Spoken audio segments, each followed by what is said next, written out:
Before the video starts, I just want to say I'm getting all of your suggestions and recommendations for video ideas, and I'm writing them all down, and I like a lot of them, and I'm going to get around to them. Don't think you're getting ignored. It's just I've got a lot of ideas myself, and I've got a lot of your ideas, so it's going to be a while before I get done with all of these, and you know what, I'll probably never be done with all of them, let's be honest. There's a lot of stuff to cover. Halo's real big, but anyways, let's go ahead, let's get started. Also, I wasn't able to find any scans of certain pages of Halo Warfleet, so I just took pictures with my phone out of the book, and yeah, that's why you'll see some weird-looking pictures. Often mistaken for a Halcyon or Marathon-class cruiser, and by often, I mean by you people, the Autumn-class heavy cruiser is the main capital ship employed by the UNSC following the Human Covenant War. And just like the new frigates I covered in the last video, the Autumn is one of the most powerful and technologically advanced ships humanity has ever made. Hey people, Mark here, and today we'll be taking a look at the ship that you all have tried to gaslight me into thinking isn't real, but which one of us has the encyclopedia in hand right now, huh? And Warfleet. For real though, you'd be forgiven for not knowing these. 343 hasn't exactly given them the spotlight, and by that I mean they haven't taken the spotlight off the Infinity for 10 years. Sources used are the Encyclopedia, Warfleet, and the Halo 4 Visual Guide. If you like the video, a like would be so nice of you, and a subscribe would send me over the moon and make you my favorite kind of person. The kind that subscribes to me. Let's begin.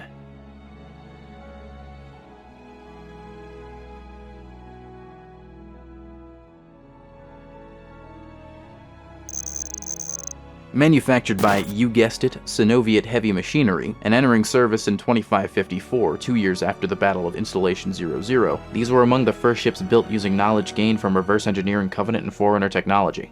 Named after the legendary Pillar of Autumn, the Autumn-class heavy cruiser was built to replace the aging Marathon-class heavy cruiser, which was originally designed to replace the now archaic Halcyon-class light cruiser. In fact, the first of this class were built using the recycled hulls of Halcyons. Makes you think, is it even a new class at all?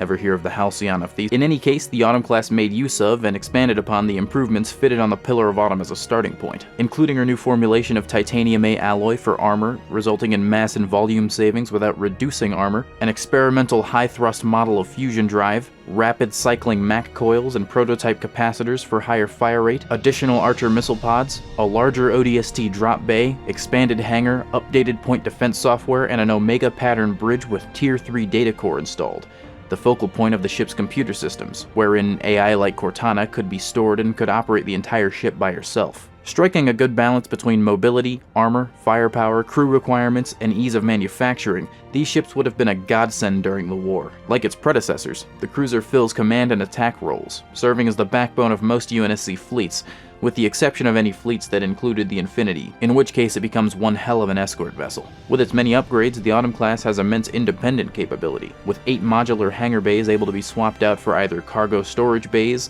D-82 EST Darter cargo dropships, up to 12 D-77 or D-79 Pelican dropships, fighter craft, ammo storage, or gunship munitions. Editor Mark here, I believe these two are also some hangar bays that are not listed in Warfleet or Encyclopedia or the Mythos or anything like that, so there's 10, not 8.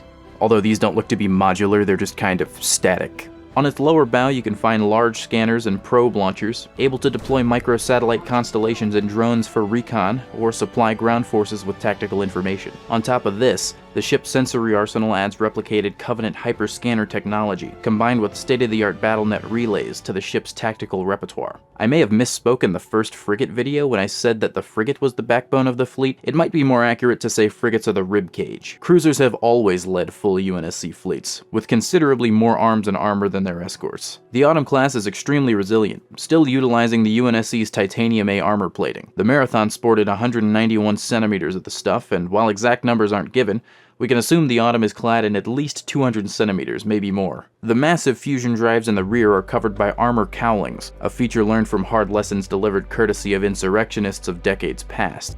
To add to the Autumn class's impressive durability, it also employed shields. Even as one of the first human vessels to do so, it does it better than some Covenant ships. You see, Covenant shields use a lot of power to project a bubble, completely encasing the ship in energy shielding. Excess energy use wasn't usually an issue, as the Covenant's pinch fusion nuclear reactors generate enough energy to trigger a small supernova, but they were inefficient nonetheless.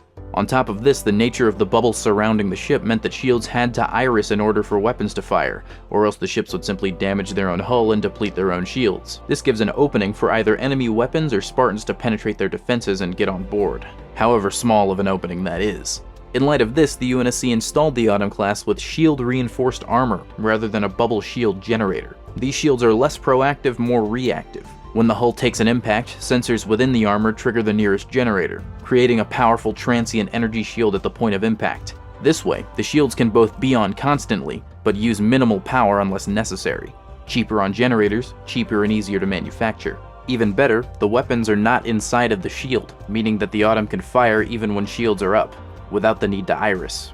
The only problem with this theoretically being that the weapons are not protected by the shields and can be taken out, but UNSC weapons have always been that way, so it's neither here nor there. Also, forgot to mention this in the original recording, but 4 of the 6 M66 Sentry autocannons are actually tucked away underneath some of these armor cowlings, so they would be fine. This is what leads me to conclude that the UNSC's innovative rather than imitative technology advancement has allowed them to greatly improve on the Covenant's technology. The Autumn class is propelled by 14 rear engines, 2 main and 12 secondary, along with at least 4 forward-facing thrusters for reversing. If one needed to turn left, just activate the 2 reverse thrusters on the left and 5 thrusters on the right. Now, for all its improvements, this technology is all very new, and the Autumn class is massive, measuring at 1,425 meters long and weighing 10.1 million tons. As such, the crew is comparably large, requiring 800 Navy personnel to operate. The infantry complement is comparatively very light, at least on Marines, with only 45 on board. She doesn't skimp out on ODSTs though, with cramped accommodations made for a full company of 220. This skew toward ODSTs makes good use of the Autumn class's 6 drop pod bays nicknamed Hell's Waiting Room, able to deploy up to 216 Soyuz drop pods simultaneously, which brings me to the next segment.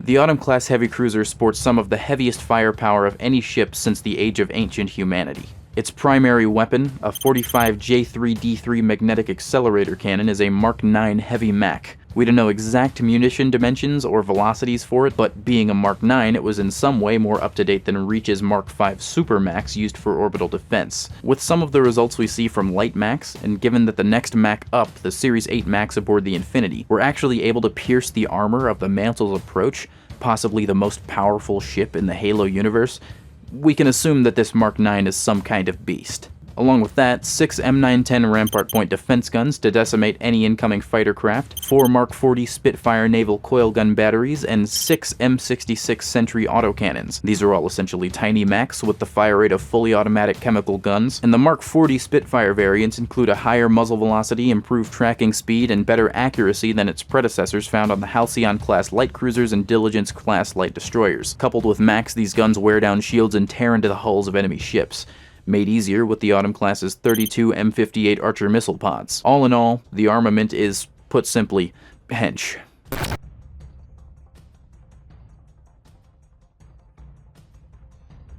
Breaking from UNSC tradition, the lead Autumn class isn't simply named Autumn. The brass got even more sentimental and went and named her the Pillar of Autumn 2. The UNSC Euclid's Anvil was an Autumn class that existed, I guess. The UNSC Song of the East was a part of the fleet orbiting Earth and remained there after the Infinity left for the Requiem campaign, and the UNSC Unto the Breach cool name was the ship on board which the journalist, Ben Girard, interviewed Vice Admiral Gabriela Dvorak as part of his in-depth profile of the Master Chief.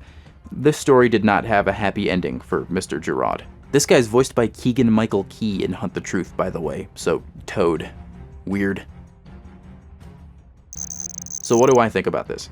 Well, for one, I told you it was real, suck it. But I do like it. I've never been a huge fan of UNSC cruisers, but they're iconic, and I can appreciate a ship that can spin and not disengage, like the Rocinante. Of them though, this is definitely, easily my favorite cruiser. It's really cool. The way the shields work on these is very interesting, and I think it's pretty ironic that the Covenant, these aliens that are so high and mighty, have always been stuck in their ways about things. I have no doubt the Sangheili could have made better energy shielding akin to this if their culture was generally less toxic and war-oriented. Ironically, it seems being obsessed with war makes you worse at it. whereas the Prophets were a bunch of posers. They were intelligent, sure, but all their technological leaps were thanks to the Forerunners and the Hyrogax. Now, some might say that the Valiant-class super heavy cruiser is the most powerful cruiser that the UNSC has, and while that is technically correct, it's simply impractical to build them. They're so expensive. I'll get more into it when we get to that ship, but yes, while it has a more expansive arsenal, it doesn't have the shielding, it doesn't have, it's not as easy to make, and a lot of the technology in it is probably really outdated now. They were first commissioned in 2493.